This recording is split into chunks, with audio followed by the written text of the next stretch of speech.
Yesu ashimwe cyane. Mbega urazi ikizoguherekeza umunsi wapfuye? Urakizi?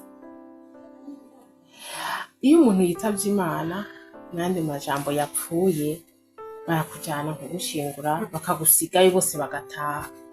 Hemwe naho yoba ari umutambukanyi wawe, naho yaba ari umwana wawe, naho ari papa wawe, naho yaba ari mama wawe, bose baragusiga bakikira, ugasigara wenyine. Mbega urazi icyo musigara?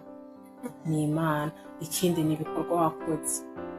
Burya ibikorwa dukorera muri iyi si nibyo bizoduherekeza, nibyo bizoduherekeza byonyine, nta kindi kintu kizoduherekeza. Rero twige gukora ibikorwa byiza kugira ngo dukore imirimo myiza izoduherekeza igihe twaba twavuye muri iyi si, kuko biratwereka neza ko umaze kuva muri iyi si uragenda, ibikorwa wakoze byiza, imirimo wakoze iragukikuza aho uri, ikagukikuza ikaza ikakwegera.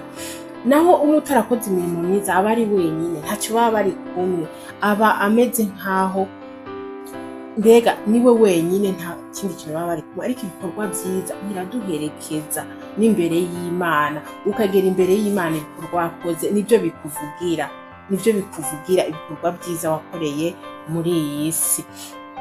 Twarabonye abantu bakoze ibikorwa byiza ubu bagera gupfa bikabavugira.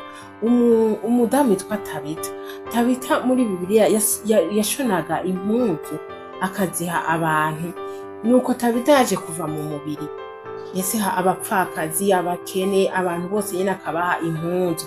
Amaze kuva mu mubiri, ba bantu yaha impuzu baragiye baratakamba bararira ati tuzurire Tabita, tuzurire Tabita. Tabita Imana iraraba amarira y'abo bantu, iraraba uburyo ibikorwa byiza yabakoreye, Imana iramuzura. Mwene data, ndakwifuriza gukora ibikorwa byiza bikazaba ari byo bikuvugira umunsi wageze ku mfiro, bikazokuvugira umunsi wapfuye, bikazoguherekeza igihe wapfuye. Mwene data, twige gukora ibyiza, twige kugira ibikorwa byiza, no mw'isi uhasiga izina ryiza.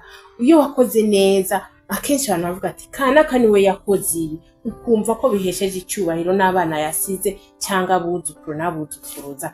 Twige gusiga isi ahantu heza, twige kwisiga mu byiza aho kuyisiga mu bibi, ngo bizogire ingaruka no ku bana bacu. Shalom shalom.